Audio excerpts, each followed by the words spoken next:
지난 여름 서울역사박물관에선 사람들의 눈길을 끄는 전시회가 열렸다.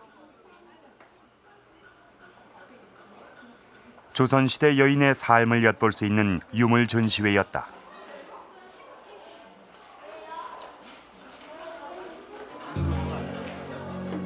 이곳에 전시된 각종 교훈서들은 당시 여성들의 생활을 말해준다. 삼종지도를 따르고 어린 시절부터 이성과의 접촉을 삼가야 했던 여인들. 하지만 아직도 그들의 삶은 베일에 쌓여 있다. 조선시대 여인들은 어떻게 살았을까? 조선시대 여성은 많이 억압받고 사는 것 같다는 생각을 많이 하죠. 항상 소극적으로 살았을 것 같은 그런 느낌. 모든 부분에서 그랬었던 것 같아요. 경제권이라든지 뭐 사회 활동하는 거라든지 부부관계에 있어서도 그렇고 그 차별을 많이 받았기 때문에 지금하고는 많이 다르죠. 폐쇄적이고 남성에 의해서 지배당하는 그리고 뭔가 좀 웅크려야 된다는 그런 고정관념이 있지 않겠나 이렇게 생각합니다.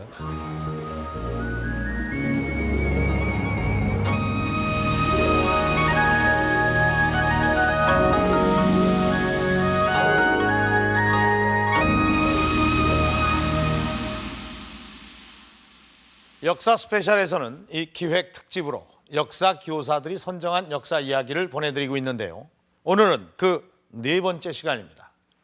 교사 1000명에게 설문조사한 결과를 보면은 주제별로는 인물, 또 정치외교, 그리고 문화유산, 또 그 다음으로 생활사에 대한 관심이 많았습니다. 생활사 중에서는 이 여성사에 대한 관심이 가장 높았는데요. 이런 결과가 나온 것은 아마도 우리 역사 중에서 생활사, 특히 여성의 생활사에 대해서는 거의 알려져 있지 않을 뿐만 아니라 배울 기회조차 없었기 때문일 것입니다. 그래서 오늘 이 역사 스페셜에서는 조선시대 여인의 삶이 과연 어떠했는지 한번 알아보도록 하겠습니다. 조선시대 여성하면 어떤 모습이 그려지십니까? 평생을 가부장인 이 남자의 지배를 받으며 살아가는 모습, 아니면은 이 남자보다 아주 하찮은 존재로 이 차별 대우를 받으며 살아가는 그런 모습을 떠올리고 계시진 않으십니까? 조선시대는 철저히 남성 중심의 사회이기 때문에 여성들은 차별이라는 굴레를 쓰고 이 억울한 삶을 살아야 했다. 우리는 흔히 조선시대의 그 여성의 삶을 이렇게 이야기합니다. 하지만 과연 그럴까요? 자, 지금 보시는 이 두 사람은 조선시대의 대표적인 여인상으로 손꼽히는 신사임당과 그 아들인 율곡이입니다. 이 율곡은 오죽헌에서 태어나서 그 어린 시절을 오죽헌에서 보낸 것으로 알려져 있습니다. 그런데 한 가지 이상한 점이 있습니다. 이 오죽헌은 신사임당의 친정이고 또 이 율곡의 외가입니다. 율곡이 외가에서 태어나서 외가에서 자랐다면 이 신사임당이 출산을 위해서 이 오죽헌에 와서 율곡을 낳은 후에 그곳에서 계속 살았다는 것일까요? 아니면은 결혼 후에도 이 오죽헌에서 계속 살았다는 것일까요?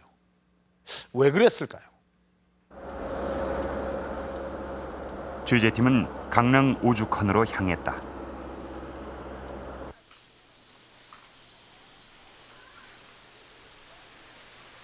오랜 역사를 간직하고 있는 조선시대의 고택 주위엔 검은 대나무, 오죽이 둘러싸고 있다.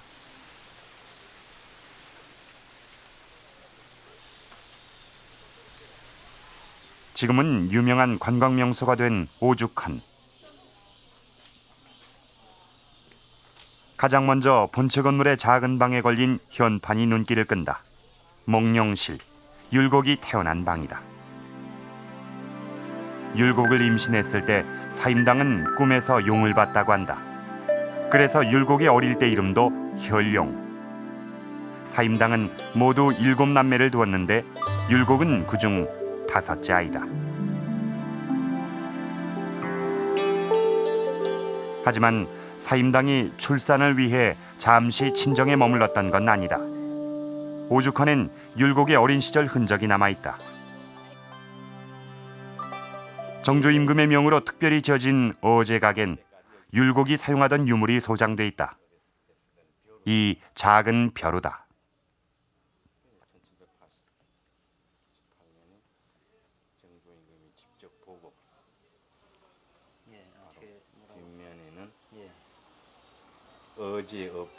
정조는 벼루 뒷면에 율곡의 학문을 기리는 글을 친히 남겼는데 이 벼루는 조선시대 대학자 율곡이 어린 시절에 사용하던 것이다. 어렸을 때 율곡 선생님 현룡이니까 현룡이 썼다고 해서 용용자 벼루연자에서 용년이라고 이름 부르는데 정확한 명칭은 정성 들여 매화를 조각한 용현은 외갓집 어른이 율곡에게 준 선물로 보인다.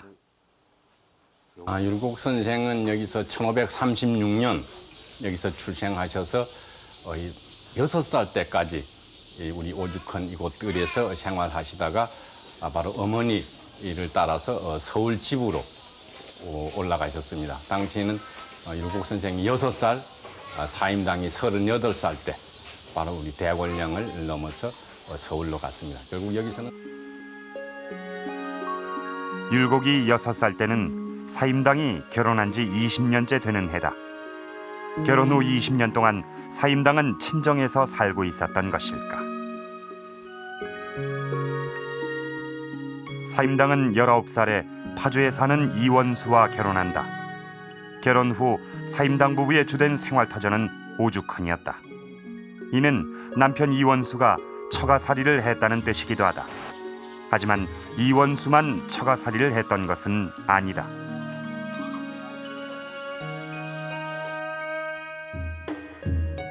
사임당의 고조부인 최응현은 둘째 딸에게 오죽헌을 물려줬다. 그가 사임당의 외할머니다. 최 씨는 다시 외동딸 이씨 부부와 오죽헌에서 함께 살았는데 바로 사임당의 부모님이다. 이렇게 사임당과는 3대에 걸쳐 처가살이를 한 것이다.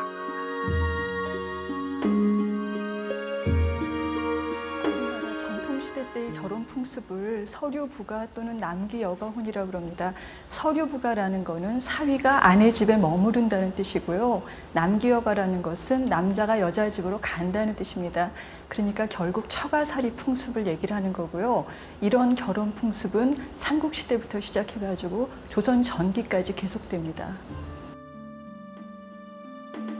조선시대 풍속화 중에는 혼례를 치르기 위해 길을 떠나는 신랑의 모습을 볼 수 있다.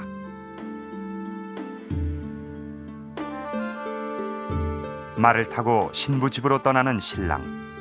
이것이 바로 처가살이의 시작이었다. 그런데 조선 왕조에서는 이런 전통적인 처가살이 결혼 풍습에 대한 비판이 일기 시작했다. 정도전은 여자가 친정에 살게 되면서 친정 부모의 힘을 믿고 남편을 경멸하거나 교만해져 남편과 반목하게 된다고 했다.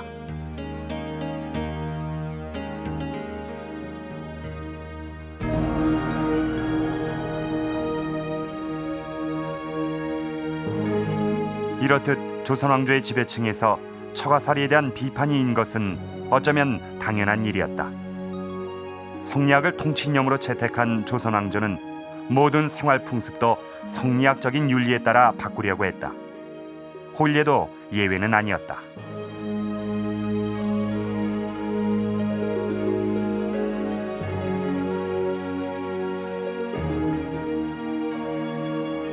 처가살이 풍습을 바꾸기 위해 왕실이 직접 모범을 보이는데 세종 17년 숙신옹주의 결혼이 친형으로 치러졌다. 친형은 신랑 집에서 혼인식을 치르고 시집살이를 하게 하는 방식이다. 그때 당시에는 그 사대부가에서 남자 집에서 직접 모든 혼인의 그런 것을 준비하는 걸 꺼려했었어요. 여자 집에서 하는 것을 더 편리하게 생각을 했고 그런 경제적인 이유들이 있었거든요. 그래서 이게 쉽게 정착이 안 돼요. 국가에서는 뭐 모범으로 왕실에서 계속 친형으로 혼례를 하고 그러는데도 불구하고 사대부들한테까지 이게 들어가게 되는 데는 뭐 한 200년 그런 세월이 걸리거든요. 사임당이 결혼 후에도 오랜 세월 친정에서 살았던 것은 당시로선 무척 보편적인 일이었다. 어린 율곡의 손을 잡고 서울 시댁으로 향하던 사임당은 대관령에서 발길을 멈췄다. 그리고 오래도록 친정어머니가 계신 정든 고향집을 바라보며 눈물 지었다고 한다. 결혼한 지 20년 만에 사임당은 비로소 친정을 떠나 시집으로 가게 된 것이다.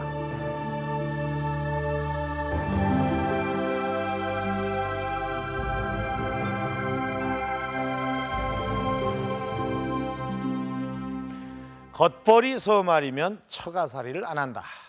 또 이 뒷간과 처가는 멀수록 좋다. 결혼하면 출가 외인이다. 아마 이런 말들은 조선 후기에 나온 말들일 것입니다. 신사임당이 살았던 16세기에 이 남자들은 처가살이를 했습니다. 이 공부와 벼슬살이로 돌아다니긴 했지만 이 율곡도 틈만 나면 처가에 가서 살았다고 합니다. 조선시대 대표적인 성리학자인 율곡조차도 이 처가살이를 당연하게 여기고 있었다는 것입니다. 자, 그럼 여기서 우리는 한 가지 흥미로운 사실을 추정해 볼 수가 있습니다. 적어도 이때까지는 이 조선의 여성들은 고된 시집살이가 없었을 것이라는 점입니다. 이 사임당의 경우도 결혼 생활 30년 중에 20년은 친정에서 보내고 이 40이 다 된 나이에 시집에 내려갔기 때문에 그 시집살이가 그리 힘들지는 않았을 것이라는 겁니다. 자, 조선 전기에는 이렇게 결혼 제도부터가 우리가 생각하는 것과는 너무나 많이 달랐습니다. 그런데 여기서 한 가지 흥미로운 사실이 있습니다. 바로 재산 상속 문제입니다.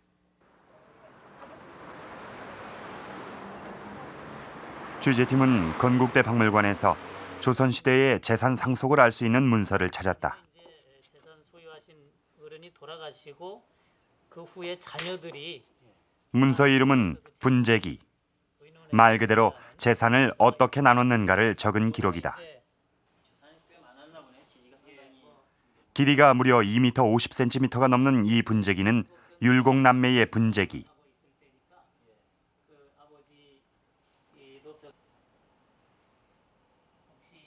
아버지 이원수가 미처 재산 상속을 못하고 세상을 떠나자 7남매가 한자리에 모여 재산 분배를 의논한 것이다.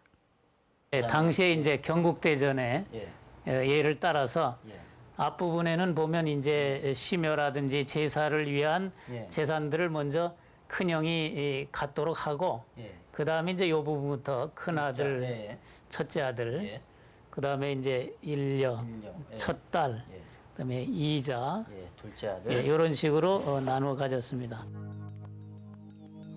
율곡의 형제는 4남 3녀로 모두 7남매. 재산 분배를 어떻게 했는지 보자. 차남과 차녀 그리고 율곡의 경우 노는 모두 8두락씩 나눠 가졌다. 한 두락은 약 200평, 결국 1600평씩 나눈 것이다. 게다가 수확량도 고려했는데 8두락에서 거둘 수 있는 수확량이 거의 비슷하다. 그리고 노비는 모두 15명씩 균등하게 분배했다.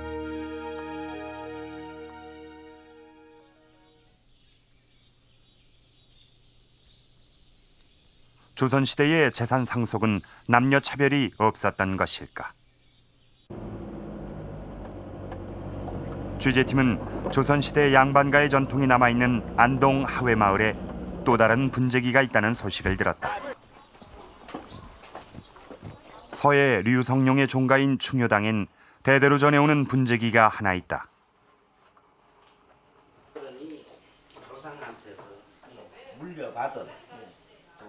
현재 충효당을 지키고 있는 13대 후손 류시주 씨는 취재팀에게 그 분재기를 보여주었다.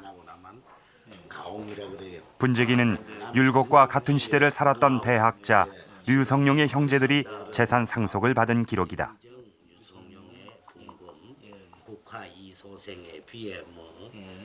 자녀 중 영의정 류성룡의 이름은 두 번째에 적혀 있다. 이남 삼녀 중 둘째이기 때문이다. 오남매는 아들, 딸 구별 없이 똑같은 양의 재산을 상속받았는데 둘째 딸은 이윤수의 처라고 적혀 있다. 결혼한 딸에게도 재산을 나눠줬음을 알 수 있다. 재산의 내용은 노비와 전답으로 주목할 점은 수확량을 적은 대목이다. 반열두락의 수확량 15부 3속. 3속은 볕단을 가리킨다. 공평한 분배를 위해 작은 단위까지 정확히 계산한 것이다. 조선시대의 재산 분배는 경국대전에 그 기준이 명시돼 있다. 평분, 아들, 딸 구별 없이 똑같이 나누는 것이다. 또 시집온 여성이 자식 없이 죽은 경우 그 여성의 재산은 본가로 되돌려주도록 규정하고 있다. 그렇다면 여자가 상속받은 재산은 어떻게 했을까? 류성룡 가문의 분재기에서 취재팀은 흥미로운 사실을 발견했다. 오남매에게 재산을 상속해준 사람은 어머니 김씨. 남편과 별도로 자신의 재산권을 행사하고 있는 것이다. 김씨 부인이 남편이 돌아가시고 여러는 80을 넘기 사셨는데, 예, 그건 한 70, 한 7, 8세, 한 그건 80이 가까웠을 때 이걸 생시에 작성한 걸로 알고 있습니다. 그 연세.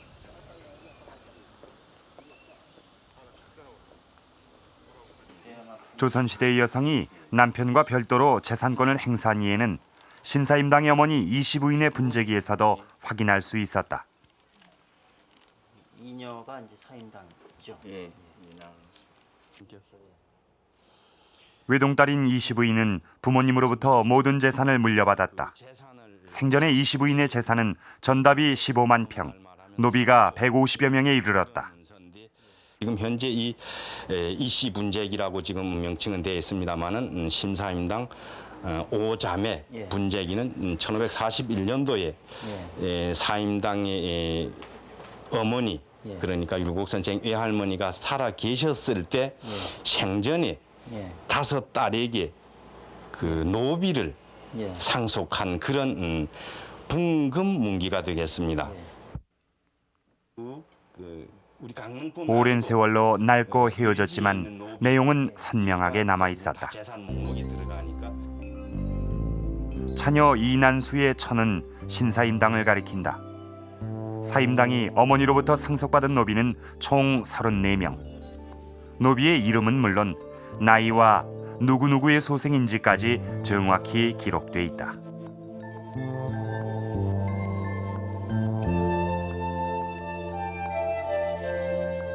다섯 명의 딸에게 상속된 재산을 비교해봤다.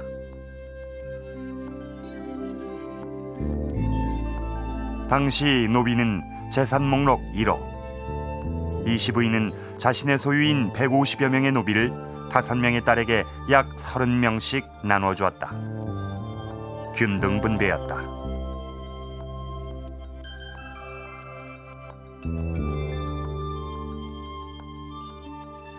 분재기의 끝부분에 역시 이시부인의 사인이 있다. 재산의 주인으로서 이 상속을 최종적으로 허락한다는 확인의 표시다. 여자들이 자기가 씹을 때 갖고 온 재산은요, 계속 자기 소유로 갖고 있어요. 재산을 사고 팔고 할 때 여자들의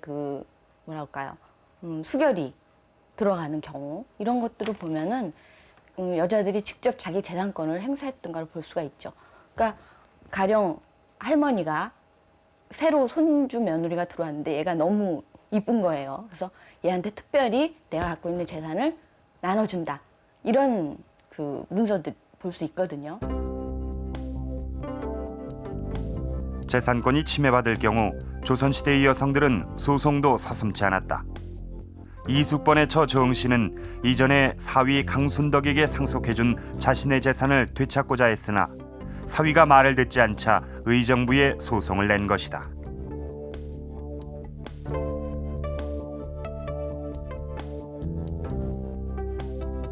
이 소송건을 의논한 결과 조정의 대신들은 다음과 같은 판결을 내렸다. 장모 정씨의 재산은 정씨의 처분에 따른다. 장모의 명을 따르지 않은 강순덕은 장 80대에 처한다. 조선시대에는 아들과 딸이 재산을 똑같이 상속받았고 이 재산 관리도 남녀가 각각 따로 했습니다. 이 여성은 이 재산권을 행사하기 위해 소송도 서슴지 않았습니다. 이 조선시대 여성은 경제력이 있었고 그렇게 이 자기의 목소리를 당당히 낼 수가 있었던 것입니다. 자, 지금 보시는 이 시는 이 외할머니인 이씨 부인이 세상을 떠난 그 이듬해 손자인 율곡이 지은 시입니다.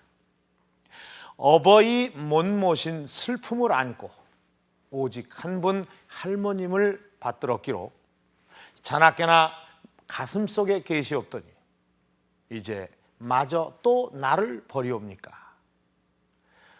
외할머니를 생각하는 이 손자의 극진한 마음이 잘 담겨 있는데 실제 율곡은 이 외할머니가 돌아가신 후 이 외할머니의 제사를 지냈습니다. 이 멀리 벼슬을 떠나게 되자 외할머니의 제사를 받들기 위해 벼슬에서 물러나겠다는 그런 의사를 표시하기도 했습니다. 자, 외손자가 할머니의 제사를 받든다.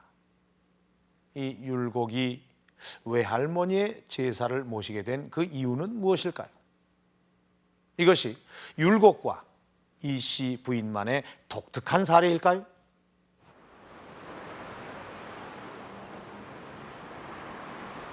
여섯 살에 강릉 외가를 떠난 율곡은 현재의 인사동 자리에 있던 서울 집으로 옮겨왔다. 지금은 집터를 알리는 비석만 서 있을 뿐 옛집은 이미 사라진 지 오래다. 수진방 집으로 알려진 율곡의 서울집은 무척 규모가 컸다고 한다. 그런데 이 집을 율곡은 외할머니에게서 받았다.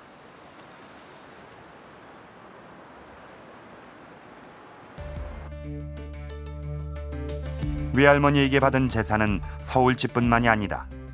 이 문서는 토지를 사고 팔 때 만드는 토지 양여서다.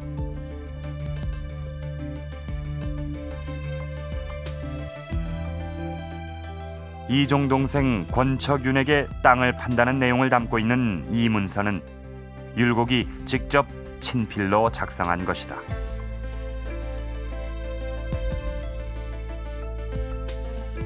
그런데 율곡은 이 땅 역시 외할머니로부터 받았다고 했다.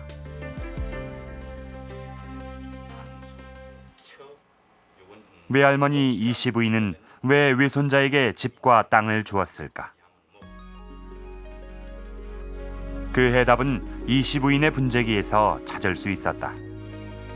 이씨 부인은 봉사, 즉 제사를 받드는 명목으로 외손자인 율곡에게 서울 수진방 집과 땅을 주었던 것이다. 또한 배묘, 즉 묘를 돌보는 명목으로도 재산을 물려줬는데 이씨 부인은 외손자 권척윤에게 강릉 북평의 기와집 한 채를 주었다.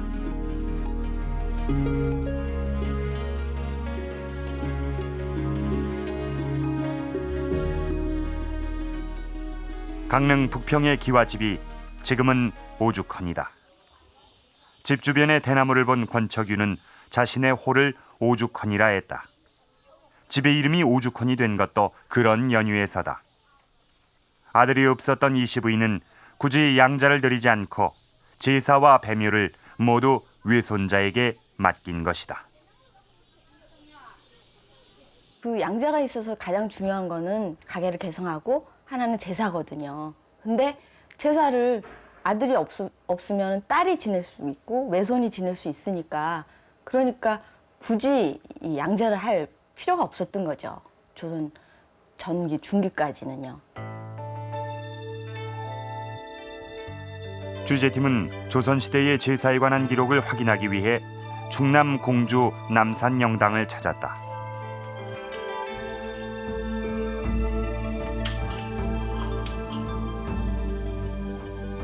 이곳은 인조시대 좌의정을 지낸 남이웅의 영정을 모신 곳으로 영당엔 아주 오래된 유물이 전해오고 있다.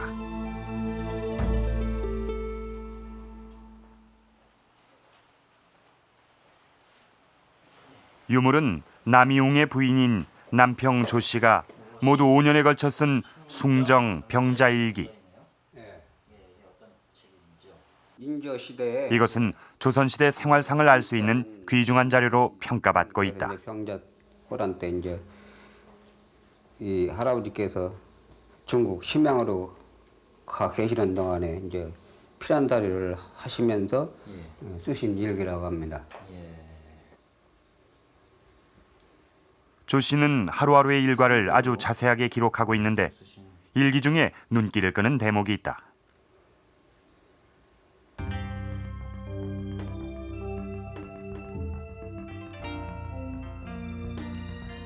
어머님의 제사였는데 친정 식구가 우려하였으나 비 때문에 못 오시는가 싶다. 외손자라도 있었으면 하고 생각하니 가슴 아프게 그지없다. 당시 조 씨는 친정어머니의 제사를 지내고 있었다. 그 이듬해 같은 날의 기록을 찾아봤다. 그 이듬해에도 조 씨는 친정어머니의 제사를 지냈고 그 제사인 사위 남이웅도 참여했다. 몇 해에 걸쳐 딸이 친정어머니의 제사를 맡고 있었던 것이다. 오늘날에는 장남이 제사를 독점해서 지내고 형제간끼리 이렇게 제사를 돌아가면서 지내지는 않는 것이 우리 일반적인 풍속인데, 이 기록에 나타난 바를 보면은 장남만 제사를 지내는 것이 아니고 형제가 돌아가면서 제사를 지냈던 것 같습니다. 그래서 그 기록에 보면은 똑같은 제사를 해마다 장소를 바꾸어서 지내는 것이 확인되는 대목들이 있고, 기록 가운데 보면은 이번에는 누구누구 집의 차례인데 우리 집에서 제물을 차려서 보냈다, 이런 기록도 나오거든요. 그러니까 제사를 지내는 장소는 돌아가면서 하고 제물을 차리는 것도 각각 그 제사에 대해서 맡은 사람이 정해졌었던 것 같습니다. 경주시 안강읍. 계곡가에 조선시대 건물이 고즈넉하게 서 있다.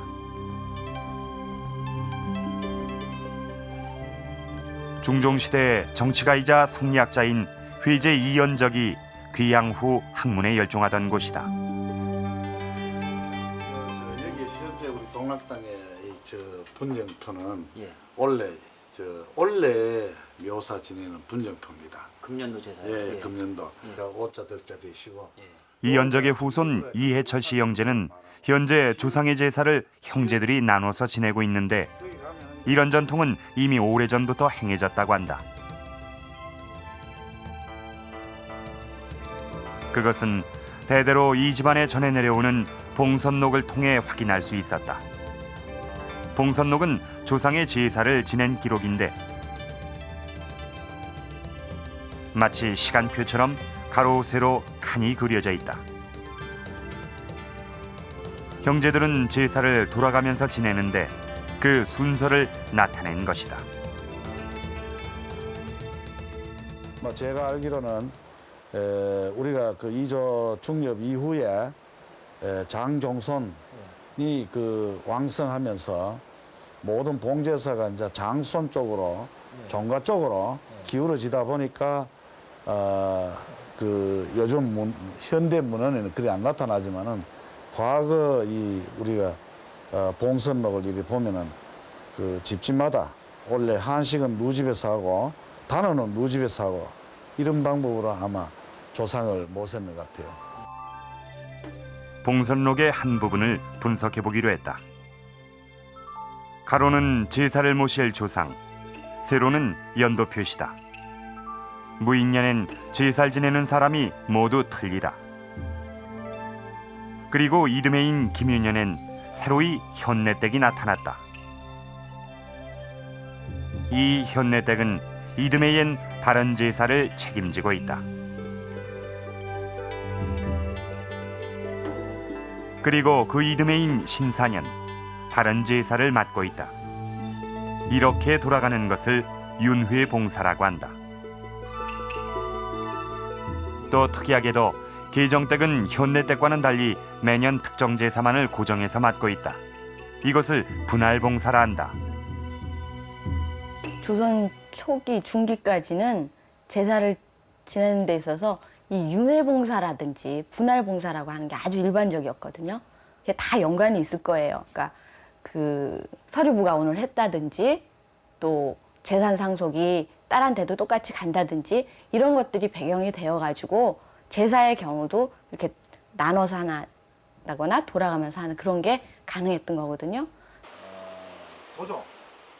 조선시대 제사는 아들이나 장자의 전유물이 아니었다.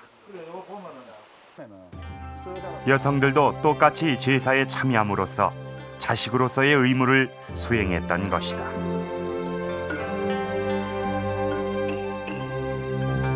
지금 보신 것처럼 이 조선시대에는 여성들이 재산을 상속받거나 또는 조상의 제사를 모시는 데 있어서 이 아들과 하나도 다를 바가 없었습니다.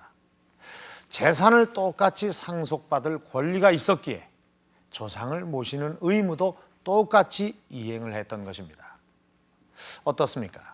이 두 가지 사실만 놓고 보더라도 조선시대가 현대인 요즘보다도 이 남녀 평등의 원칙이 더 엄격하게 지켜졌던 그런 사회였다고 볼 수가 있는데요. 네, 그것뿐만이 아닙니다. 지금 제가 들고 있는 것은 족보입니다. 이 우리가 알고 있는 이 족보는 아들, 특히 이 장자 중심으로 그 가계가 정리되어 있습니다. 여성들은 그저 들러리에 불과했습니다. 하지만 이 조선 초기의 족보는 전혀 달랐습니다.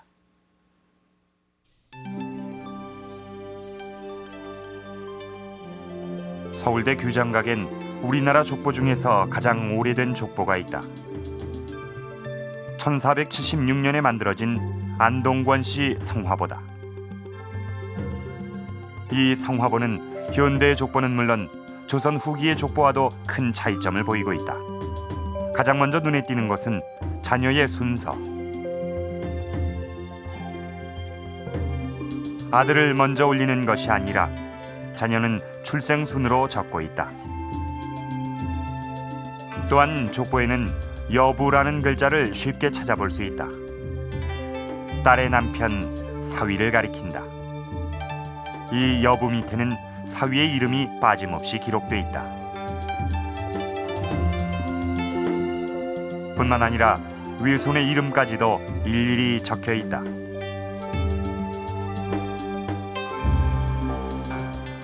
족보상에서도 조선시대의 여성은 남자와 똑같은 대우를 받고 있다. 그렇다면 호적은 어떨까? 경상대 도서관은 1700년대 경상남도 단성 지역의 호적대장을 소장하고 있다. 호적이 꽤 크기가 크네요. 네, 그렇죠. 상당히 큽니다. 이게 두 사람이 들어야 됩니다. 단성 호적은 현재까지 모두 13책이 전해 내려오고 있는데 기간상으론 2세기에 걸친 기록이다. 2000년 10월 달에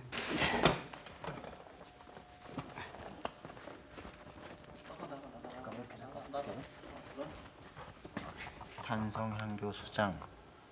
이건 최근에 이제 예, 그건 붙여놓은 거죠. 예. 숙종 4년 때의 호적대장이군요. 예. 현대 호적은 철저히 북의 중심의 기록이다. 과연 조선 호적은 어떻게 돼 있을지 단성 호적을 살펴봤다. 각 호구에는 호주의 이름과 나이 그리고 부양 가족이 기록돼 있는데 특이하게도 노비까지 기록돼 있다. 호적이란 이름만 같을 뿐 현대의 호적과는 판이하다. 국가가 그 인민들을 효율적으로 통제하기 위해서 그 호구수를 이제 파악을 하지 않습니까? 그리고 이제 그 인민들의 그 신분이라든가 이런 것들도 철저히 이제 그 호적에 담아가지고 그걸 그 파악함으로써 이제 그 여러 가지 이 역을 징발한다든가 또는 세를 징발한다든가 할 때 그때 이제 효율적으로 하기 위한 어떤 기초 자료로서 만든 겁니다. 그래서 이제 이 호적은 되게 지금 호적하고는 좀 다른데요. 지금 호적은 한번 태어나면서 그 호적에 올리게 되면 그 한 번으로 끝나는데 되게 조선시대에는 3년마다 한 번씩 호적을 작성을 합니다. 단성 호적을 살펴보던 중 취재팀은 흥미로운 사실을 발견했다. 여성이 호주로 올라가 있는 것이다.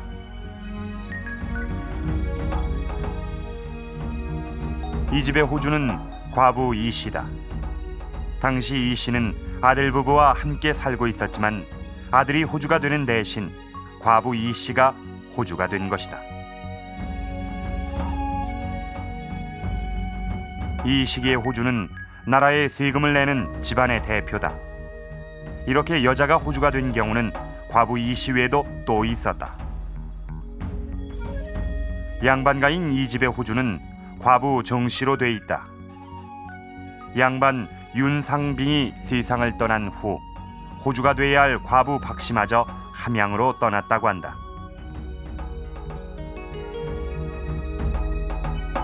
그래서 함께 살고 있던 또 다른 과부가 이 집의 호주가 된 것이다.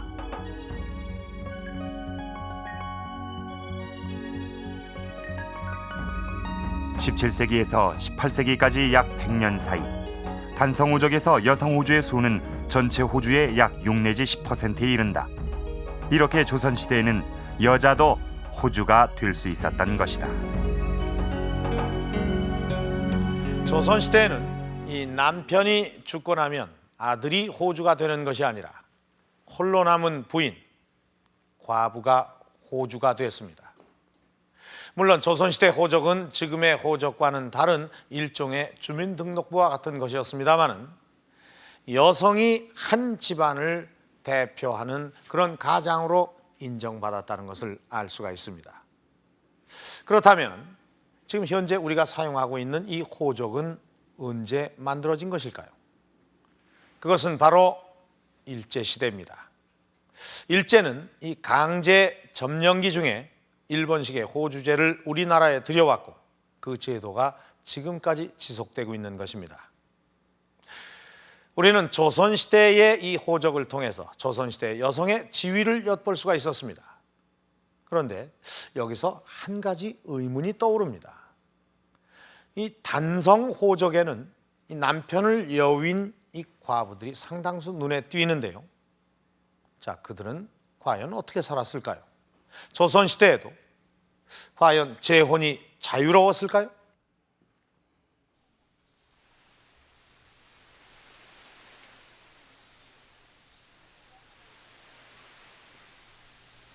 율곡의 친가가 있는 경기도 파주 덕수이시 선산엔 율곡의 가족묘가 조성돼 있다.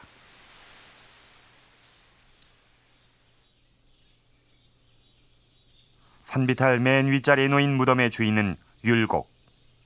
그 뒤엔 부인 노씨의 무덤이 있다.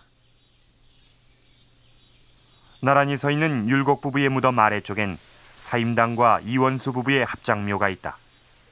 죽어서는 함께 묻혔지만 사임당은 남편보다 10년 먼저 세상을 떠났다.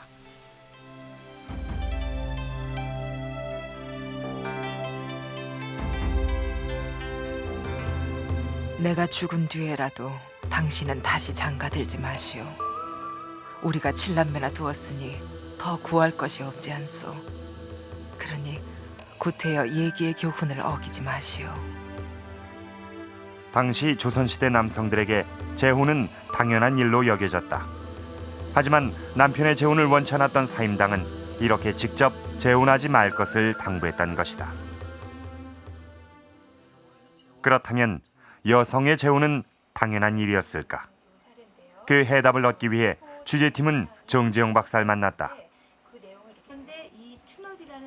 정 박사는 단성 호적을 통해 조선시대 여성사를 연구해왔다. 수보 정계상이 호주로 되어 있는데 그 내용을 이렇게 쭉 읽어 내려가다 보면은 여기에 그 처가, 이 정계상의 처가 양녀 춘월이라고 되어 있어요. 단성 호적에서 재혼한 과부들의 사례를 찾을 수 있었다.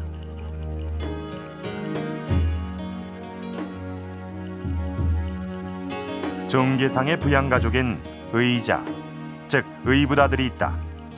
양녀 춘월이 전 남편과의 사이에서 태어난 아들을 데리고 정계상과 재혼한 것이다.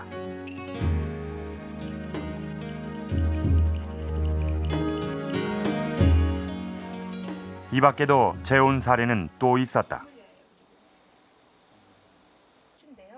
또 집안 가족 관계를 보면은 여기에 처가 예. 양녀, 양녀로서 이소사 이조이예요. 사실 이게 한자로는 소사라고 돼 있지만 한글로는 조이라고 읽어야 되는데 이조이가 살고 있죠. 근데 이 이조이 같은 경우에 재혼으로 추정이 돼요. 왜 그러냐면은 이 씨가 데려온 딸을 이부녀라고 표현하고 있다. 이 씨가 아버지가 다른 딸을 데리고 재혼한 것이다. 양반가의 여자도 재혼을 했을까? 안동권 씨 성화보에 눈길을 끄는 단어가 있다.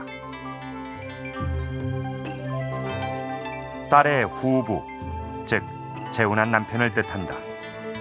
후부란 단어는 성화보 곳곳에서 발견되는데 이는 양반가에서도 과부의 재혼이 비교적 자유롭게 이루어졌음을 말해준다.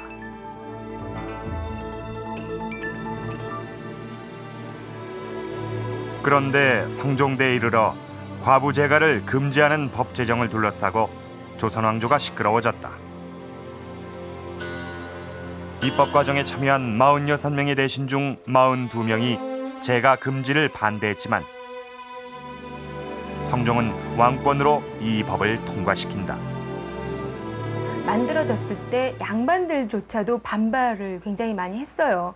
어떻게 여자 혼자 평생 살으라는 거냐, 뭐 이런 식의 얘기를 많이 했는데 그런 것들이 조선 후기로 가면서 서서히 이제 사회에 정착이 되어 가는데 그것만 정착된 것이 아니라 그 성리학적인 관습 이런 것들이 양반을 중심으로 해서 그 생활 속에 스며들기 시작을 하는 거죠. 그러면서 이 재가를 금지하는 것도 역시 생활 속에 정착을 하게 됐고 성종 16년 재가한 여자의 자식은 벼슬에 오를 수 없다는 법이 만들어졌다.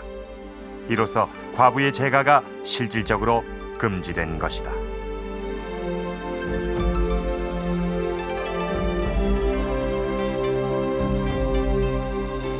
우리가 익히 알고 있는 콩쥐팥쥐 설한와 이 장화홍련전은 여성들의 재혼, 그것도 아이를 데리고 이 재혼한 여성들의 이야기입니다. 설화에 의하면 이 퇴계 이황과 같은 대성리학자도 이 며느리의 재혼을 적극 권유했다고 합니다. 적어도 이 재가 금지 규정이 만들어지기 전까지는 여성들의 재혼이 아주 당연하게 여겨졌고 또 실제로 비교적 자유롭게 행해졌던 것으로 보입니다.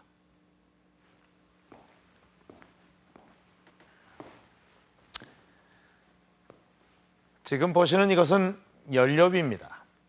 조선 왕조는 이렇게 연료비를 만들어서 이 정조를 지키는 여인들을 칭송했습니다. 자, 그리고 이것은 경국대전입니다. 이 경국대전에 보면 이 남성들의 이 재혼 규정이 있습니다.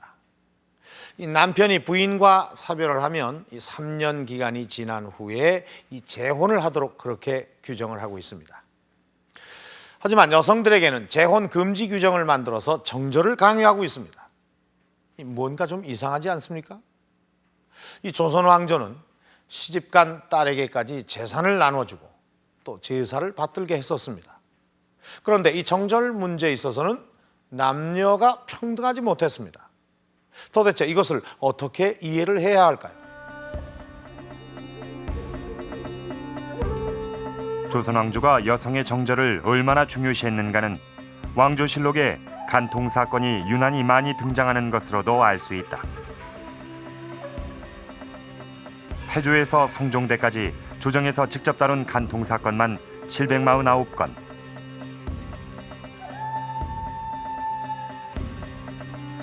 조선시대의 간통 사건 중 가장 큰 관심을 불러일으킨 것은 어우동 사건이다.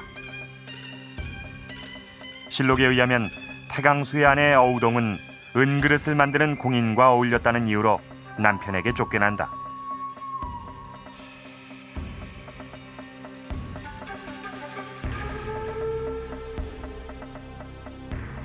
그 후 어우동은 수많은 남성들과 자유로운 애정 행각을 벌였는데 그 결과는 엄청난 것이었다. 간통을 한 어우동에겐 극형이 내려졌을 뿐 아니라 족보에서 그 이름을 지워야 한다는 의견까지 나왔다.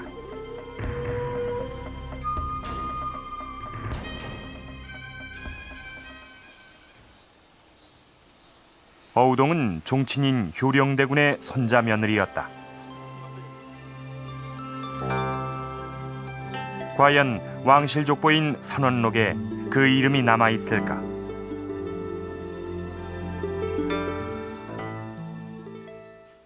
선원록에서 효령대군의 손자이자 어우동의 남편인 태강수의 이름부터 찾아봤다. 어우동의 성은 박씨, 그러나 태강수의 처는 덕산 신씨로 기록돼 있었다. 어우동은 그 존재조차도 지워져 버린 것이다. 조선시대 간통죄는 장형 100대에 처하는 중범죄였다. 유부녀는 여기에 10대가 더 추가됐고 여자는 옷을 벗고 맨살로 형벌을 받게 했다. 그런데 어우동의 형벌은 장형이 아니라 사형이었다.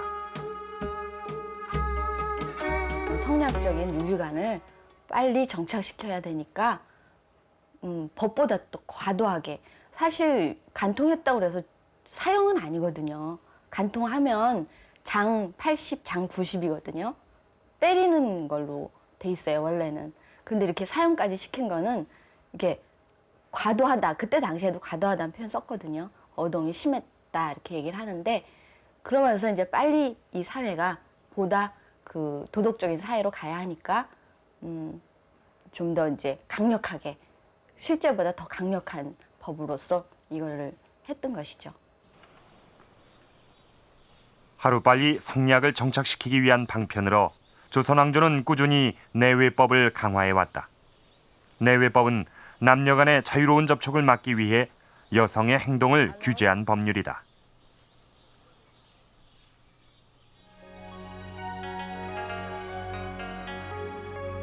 조선 초기까지만 해도 여성의 외출은 자유로웠다. 그러나 내외법이 생기면서 여성은 더 이상 자유롭지 못했다. 경국대전은 여성이 절에 가거나 산과 계곡으로 놀이를 나가는 것을 금지하고 있다. 이를 어길 시엔 장 100대에 처했다. 또한 외출할 때는 반드시 지붕이 있는 옥교자를 타야 했다.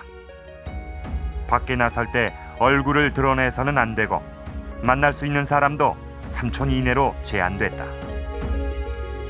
조선 전기까지만 해도 그 이전의 풍습이 남아있고 성리학적인 예제가 완전히 정착을 하지 않기 때문에 상대적으로 자유로운 편인데, 조선 중기 이후가 되면은 완전히 이제 성리학적인 예제가 정착하고 양반뿐만이 아니라 이제 그런 성리학적인 것이 일반 서민이라든지 이런 데까지 내려가거든요. 그러니까 사회 전반적으로 모든 계층의 여성들이 좀 이렇게 덜 자유로워지는 그런 측면이 있습니다. 조선 중기 이후 여성들의 갇힌 삶을 잘 보여주는 것이 바로 전통 한옥이다. 18세기 유학자 윤증이 살던 이 집은 대표적인 조선 후기 건축물로 알려져 있다. 건물은 사랑채와 안채로 구분돼 있는데, 사랑채는 바깥 주인이 기과하고 안채는 안 주인이 기과하는 곳이다.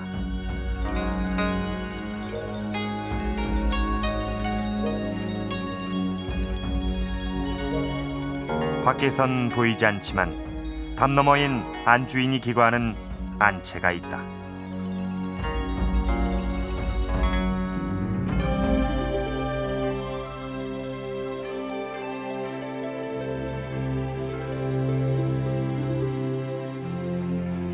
바깥 주인이나 손님이 안채로 들어가기 위해서는 대문을 통과해야 한다. 그런데 대문에 들어서면 또 하나의 벽이 안채를 가로막고 있다. 내외벽이다. 외부인과 안채를 차단한 내외벽 아랫부분엔 구멍이 나 있는데 안채로 들어오는 사람을 확인하기 위한 장치다.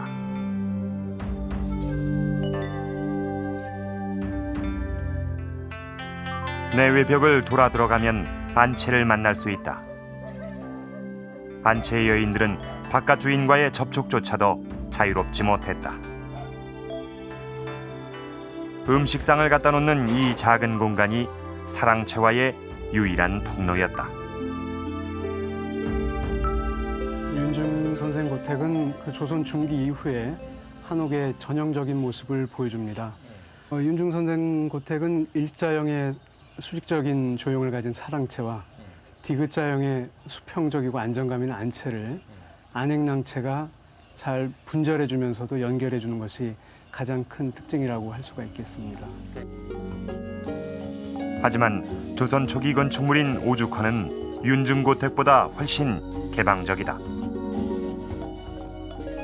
사랑채와 안채는 하나의 담 안에 배치돼 있고 사랑채와 안채를 구분하는 벽도 없다. 자유롭게 오갈 수 있었던 것이다.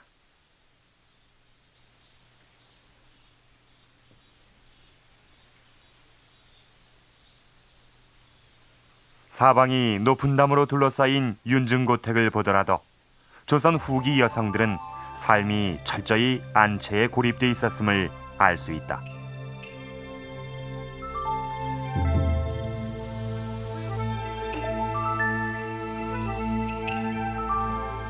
그런 까닭일까? 윤중고택의 안채 옆에 비밀 공간이 만들어져 있다.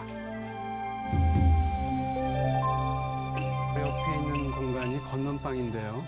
건넌방은 며느리들이 거처했던 공간입니다. 그래서 며느리의 공간 뒤에 조성해서 이곳은 며느리들을 위한 작은 뜰이다. 근데 후면 뒷뜰하고는 담장으로 완전히 차단이 되어서 그 안채의 그 시어머니 공간과는 분리되어 있습니다. 그리고 또 저 끝에 시선이 끝나는 지점에 노단이라고 불리는 저런 조경 처리를 해서 물론 조경적으로도 의미가 있지만 이쪽에 이 공간을 사용하는 며느리들이 저 위에 올라가서 좀 바깥 세상을 구경하기도 하는 그런 것을 여기서 알아볼 수가 있습니다. 이 작은 뜰이 며느리의 유일한 휴식 공간이었다. 며느린 작은 동산에 올라 바깥 세상을 구경하는 것으로 갇혀 지내는 답답함을 풀었을 것이다.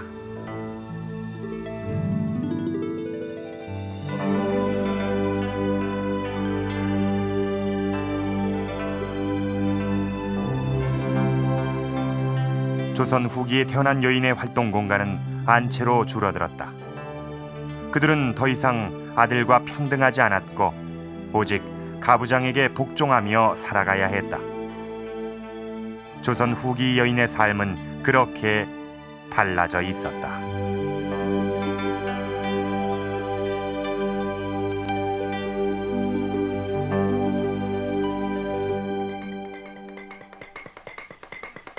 남자는 바뀌고 여자는 아니다. 그러므로 남자와 여자는 역할을 분담해야 하고 서로 접촉을 삼가는 것이 예의 기본이다. 이것이 성리학에서 말하는 내외입니다. 남녀 공히 지키면 좋을 것이라는 윤리 덕목입니다. 이 내외가 조선 후기에 와서는 여성들을 억압하는 내외법으로 정착을 하게 됩니다. 자유로운 외출은 물론이고 만나는 사람까지도 제한을 받게 됩니다. 이것을 어길 시에는 가차없이 처벌을 받게 됩니다.